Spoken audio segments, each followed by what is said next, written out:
Cannanites start to serve Esau, the fake Jews. Because in 1492, they lost the war, and after 700 years of ruling Spain and a large part of Europe, they were kicked out. What else happened in 1492? Columbus sailed the ocean blue. Remember that from school? But it's not a coincidence that Columbus sailed for America. The Moors had ancient knowledge. They had maps. They were seafarers from ancient times. They had knowledge from the fallen ones. They knew where America was. They put a plan together to come and take over the new land. What they call America? The New World. What they calling it now? The New World Order, right? It was always in the plan. As you can see, Christopher Columbus throwing up the M hand sign, which is also the 33 hand sign. He was of mixed heritage, Esau and Canaanite blood. Look at his ships. The Red Cross, the Red Shields, the Rothschilds. Start putting it together. Brazil was colonized by Portugal right around the time of the Inquisition, a time when many Jews fled Europe for the New World, with over 1,600 settled in Brazil. As early as 1501, the Spanish crown published an edict that, and I quote, "Moors, Jews, heretics, and new Christians are not allowed to go to the Indies." The founding of America was based on Moorish science. If you see paintings of the inauguration of George Washington, it looked like a Masonic ritual. So again, Masonry is based on Moorish science. So they would have these Moorish advisors around them. If you look at old paintings of George Washington, you will see George Washington standing next to a black man with a turban. And remember, when you see the black man with the turban, that's a Moor. That's not a slave. See, people automatically assume that black is slave, but slaves didn't wear no turbans. Because remember, slaves weren't allowed to practice Islam or any other kind of religion except Christianity, or black men with turbans standing next to them. When you see that, just know that those are Moors. Of the Battle of Bunker Hill. Here's the Battle of Bunker Hill. Bunch of white guys, right? Unless you know where to look. Right here. That's Peter Salem. He was actually the hero of the battle. It doesn't look like he's a hero there. He looks like he's cowering behind the white guy with a sword. He was the hero of the battle. And he saved scores of American lives that day. Why don't we know this? Look here. African American. Helping row the boat across. You know what his name was? Prince Whipple. He fought alongside Washington during the Revolution. Take a look at this one. This painting of, this is the Marquis de Lafayette. If you look at this, you just think, oh yeah, and then he made his slave dress up like I don't know what. But that's what you would think, right? This guy is incredibly important. This guy may have won the Revolutionary War. James Armistead was his name. How did he win the Revolutionary War? Double spy. I'm going to let David tell the story here in a minute, but basically the Brits thought that he was spying for them, but he was spying for General Washington. He'd give the Brits bad intel and reveal the good critical information to General Washington. Did you know this story? Why? I'm so tired of people saying, well, it was just the white people, white people, white people. No. Why are we intentionally leaving others out? There are black founders in history. And the black founders are not the Hebrew people. They are the people that helped Esau enslave the Hebrew people, the true, real Hebrew people of the Bible, the tribe of Judah. This is hidden history, but it goes deep. But most of the people they're going to be talking about, black slave owners, they were actually Moors. Very few were Hebrews that owned slaves. They would hang a Hebrew for just trying to read a book. You think they're going to let them own slaves? The little we can learn about Ellison as a slave owner isn't pretty. The book Black Masters chronicles Ellison's life in the antebellum South and suggests that his slaves were the worst fed and clothed of any in Stateburg. It also suggests that Ellison was a slave breeder, selling off infant girls, a practice even some white owners found cruel. Whatever the case, Ellison certainly had a good relationship with other white aristocracy. This contract shows that Ellison didn't just buy a home in wealthy Stateburg, he bought it directly from former Governor Stephen Miller, a governor and former slave trading property. He was the wealthiest black man in South Carolina, the fourth wealthiest in the South, wealthier than more than 90% of whites. Just a few hundred yards from the Ellison home is the Ellison graveyard, private, neither mixed with other white nor black tombstones, symbolic of his unusual position in the pre-war South, he was a Moor. a position so few of us even knew existed. Whatever happened during Reconstruction, and then up through the Jim Crow era, anything and everything that had to deal with the relationships between the blacks and the whites just went underground. And may It was all whitewashed. Esau rewrote all of history. have remained so, if not for a stack of letters found under his house. For Hidden Columbia, Anderson Burns, ABC Columbia News.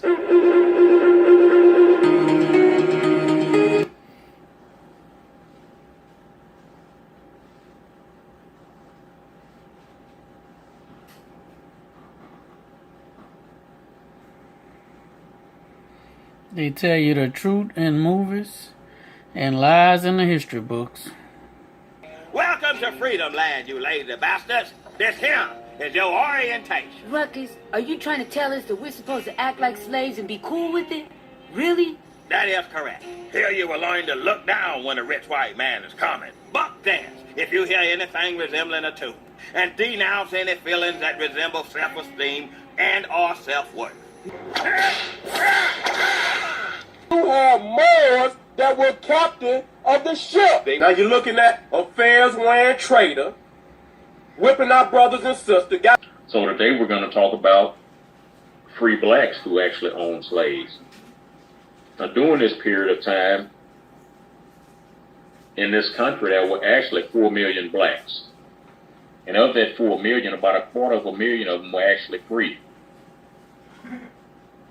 As we take the time to study who owned slaves relative to the size of the population in this country, be it black, white, or Native American, blacks own a larger percentage of slaves as it relates to the other races that were here. Now remember, most of these were Cannanites. There's also evidence that blacks owned white slaves. And then some black people in this country bought slaves, and I'm not saying every black that were free actually owned slaves, but a large number did. Since 1654, continuing right through the Civil War, blacks owned slaves. Now, we can actually stop right there and just throw this in that the very first slave owner in this country was a black guy named Anthony Johnson. And if you don't believe me, look him up yourself. The very first slave owner in this country was a guy named Anthony Johnson. Now, as we review these numbers, it is too extensive of a list to include every black person that owned slaves.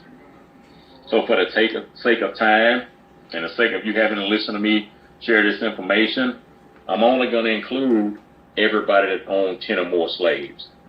A lot of times those who owned less than 10 were actually owning family members, and there was a sign of benevolence so that they could keep the family intact. So I'll respect that. This is a compilation of various books, various study. I've had some folks tell me that most of these slave owners that we say were black don't count because they were Creole or mulattoes. And normally you find those people with those labels coming out of Louisiana, you know, the French purchase and things like that. And I myself, before my mother married, and remember, I went over the Creole Moors that ran Algiers, Louisiana on the previous video. So you see how all these things tie together. my stepdad, my last name was a French last name. So we're going to keep that in mind as well.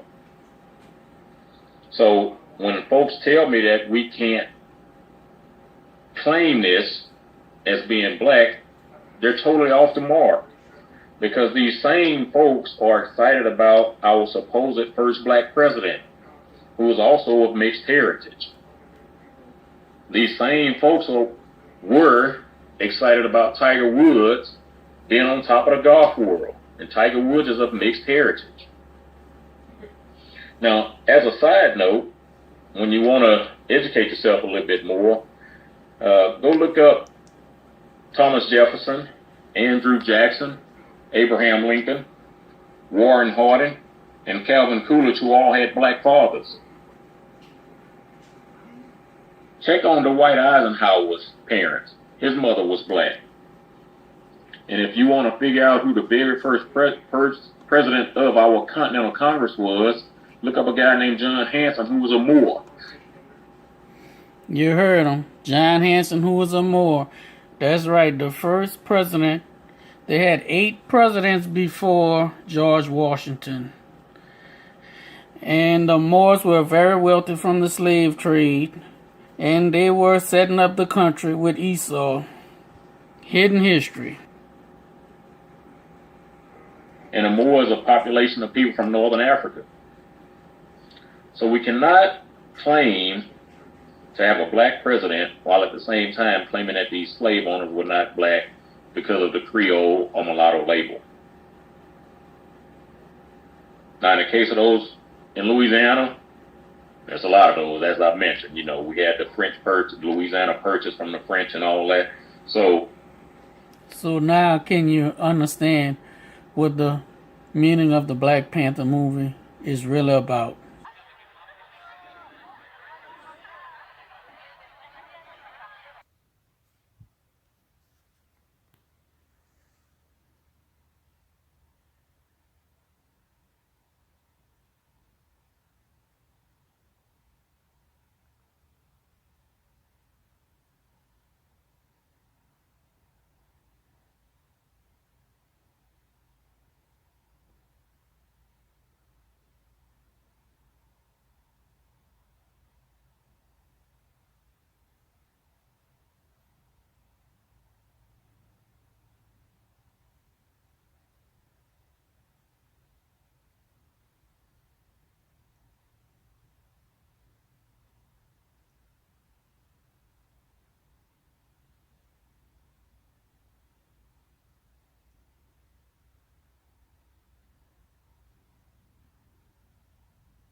Moabites, and Moors. Empirical proof of the ancient Moors of Canaan by Sheikh El. Islam and greetings to you all. I rise giving all praises to Allah and the highest of honors to his prophet, the most noble, Drew Ali.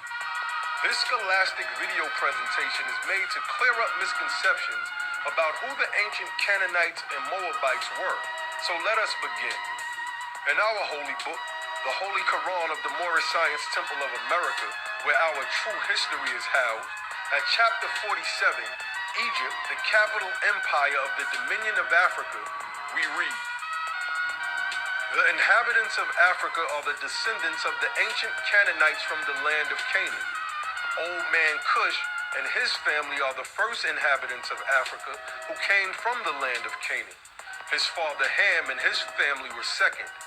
Then came the word Ethiopia, which means the demarcation line of the dominion of Amexem, the first true and divine name of Africa, the dividing of the land between the father and the son. The dominion of Cush, northeast and southeast Africa, and northwest and southwest was his father's dominion of Africa." There are three tiers as far as the dynasty of families is concerned from the Rothschilds and the New World Order. Could you explain that three-tier system to me? Well, nothing can really function unless there's a hierarchy. Somebody at the top has to tell the people lower down what to do and how to think and how to act and so forth. So in the world order, you have a very distinct hierarchy.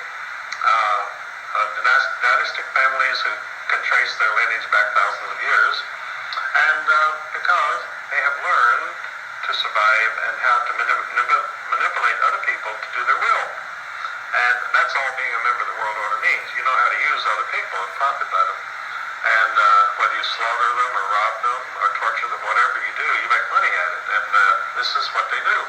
So in the world order, you have a top hierarchy of first tier rank of dynastic families composed really of the old surviving aristocracies of Europe, the black nobility they're called. They're called the black nobility because they came from the darker strain in the aristocracy of Europe. You see how you had to get up to say that? Viking, blue-eyed, blonde aristocrats, more or less, were pushed into the background or they intermarried with the black nobility and became contaminated. This is what you have.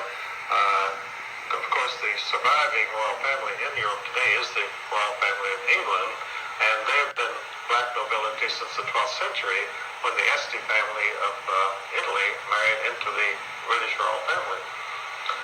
This is what they do, and how to manipulate other people to do their will. And that's all being a member of the world order means. You know how to use other people and profit by them. And whether you slaughter them or rob them or torture them, whatever you do, you make money at it. And this is what they do. So in the world order, you have a top hierarchy of first tier rank of dynastic families composed really of the old surviving aristocracies of Europe, the black nobility they're called. They're called the black nobility because they came from the darker strain in the aristocracy of Europe. And the old Viking, blue-eyed, blonde.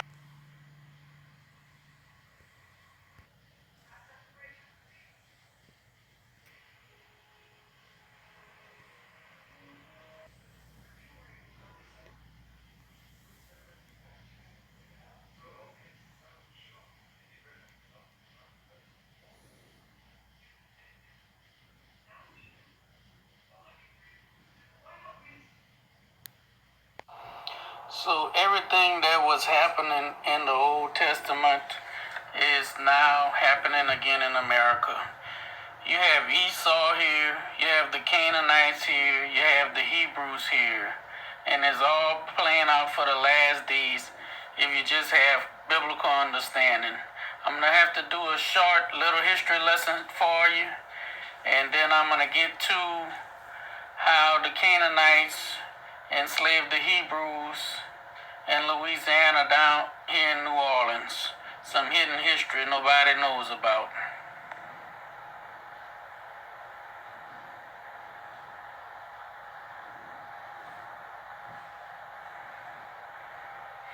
Now, most people have no idea that the Canaanites the biblical enemy of the Hebrew people, went into West Africa and enslaved the Hebrew people and sold them to the slave ships, and that's how they got to America.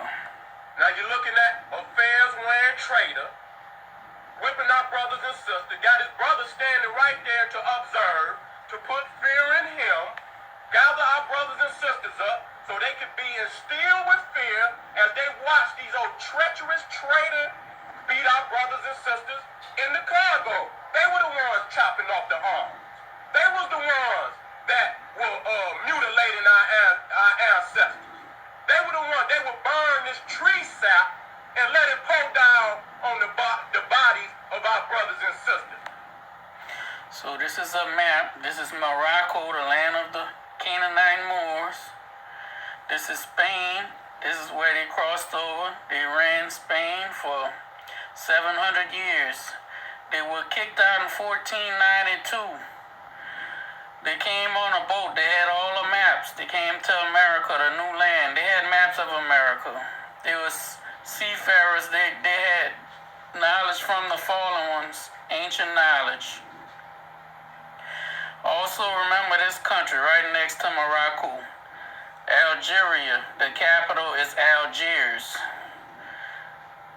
And I'm going to take you to New Orleans now. I want to show y'all some hidden history. So this is a map of New Orleans. What a lot of people don't realize is New Orleans was a part of Spain for many years under Spanish rule, where the Moors came from.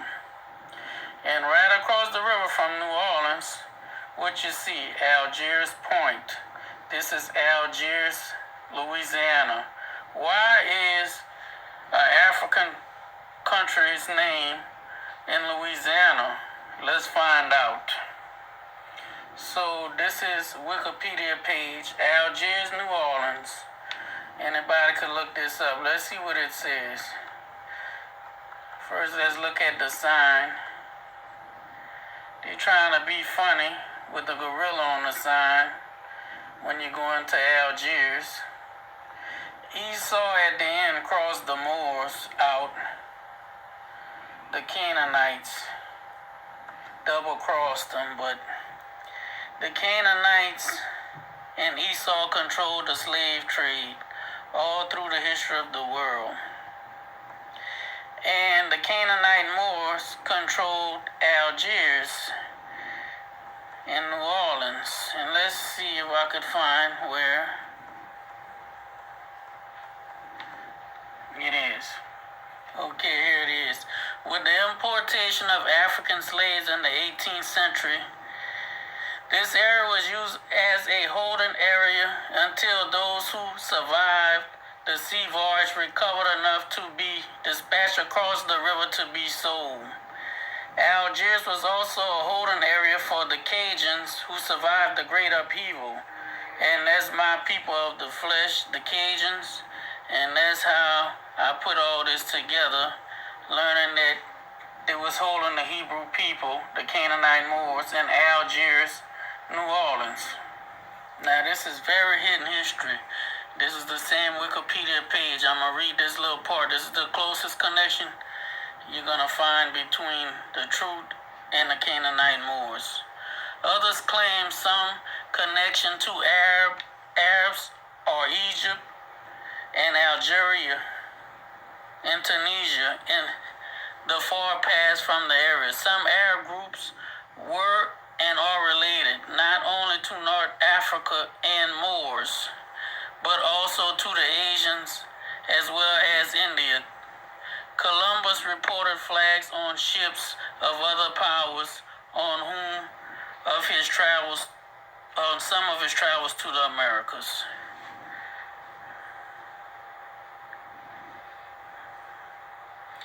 It is possible, even likely, that some of these traditions is real. So this is the coat of arms of Algeria, the North African Canaanite country. Now let's see if we could find any connection to New Orleans. So look at the New Orleans police car. Do you see it? the crescent moon and the star. Connections are getting more and more. And Beyonce has a bloodline connection to New Orleans and the Creole Moors herself.